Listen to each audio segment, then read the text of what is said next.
તો વાત કરીએ ભરૂચની તો ભરૂચના ઝઘડિયાની બ્રિટાનિયા કંપનીના કર્મચારીઓની હડતાળ યથાવત છે ત્યારે કર્મચારીઓની નેતાઓએ મુલાકાત લીધી જ્યાં ભાજપ સાંસદ આમ આદમી પાર્ટીના ધારાસભ્ય મુલાકાતે પહોંચ્યા હતા ત્યારે કંપની કર્મચારીઓ તેમજ સત્તાધીશો સાથે ચર્ચા કરાઈ કંપની સત્તાધીશો દ્વારા 3 દિવસનો સમય માંગવામાં આવ્યો છે ત્યારે નિર્ણય આવે ત્યાં સુધી કર્મચારીઓની હડતાળ યથાવત છે તમામે કર્મચારીઓને ન્યાય અપાવવાની ખાતરી આપી અહીંયા ધરણા હડતાલ પર હતા, સ્ટ્રાઇક પર હતા એટલે મનસુખભાઈ સાહેબનું પણ સંસદનું સત્ર ચાલુ હતું, મારે પણ વિધાનસભાનું સત્ર હતું.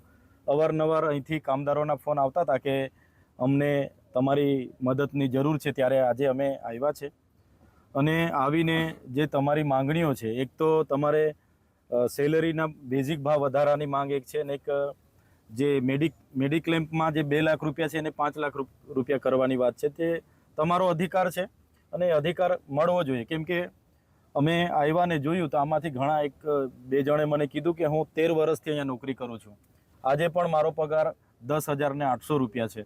તો કંપનીમાં 13 થી 15 વર્ષ નોકરી કરનારા પણ ઘણા સાથીઓ છે. જો એમાં આમનું પણ વિધાનસભાનું સત્ર ચાલતું હતું, મારું લોકસભાનું સત્ર ચાલતું હતું. આજે સીધો જ હું દિલ્હીથી ભરૂચ ઉતરીને પછી અહીંયા મને ખ્યાલ હોય કે ચૈતરભાઈ આવવાના છે 12 વાગે, એટલે એ બધું સારું બધા ભેગા થાય તો પણ મેં મેનેજમેન્ટ એમનો સંપર્ક કરતો હતો પણ એ કંઈ કોઈ સંપર્ક થયો નથી જે મેન માણસો છે તેમને. એટલે ત્યાર પછી અહીંયા આવ્યા છે. તમારા બધાના પ્રશ્નો તમે અંદર હતા બધા સાંભળ્યા છે. પગાર ધોરણ પણ સાંભળ્યું, બહુ ઓછું કહેવાય. તો જે આવેદનપત્ર જે તમારું છે એની પણ મને કોપી આપજો.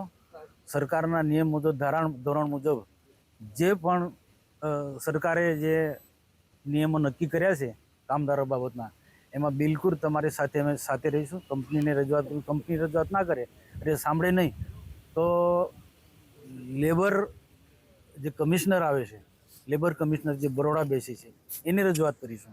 6 દિવસથી અહીંયા ધરણા હડતાલ પર હતા, સ્ટ્રાઇક પર હતા એટલે મનસુખભાઈ સાહેબનું પણ સંસદનું સત્ર ચાલુ હતું, મારે પણ વિધાનસભાનું સત્ર હતું.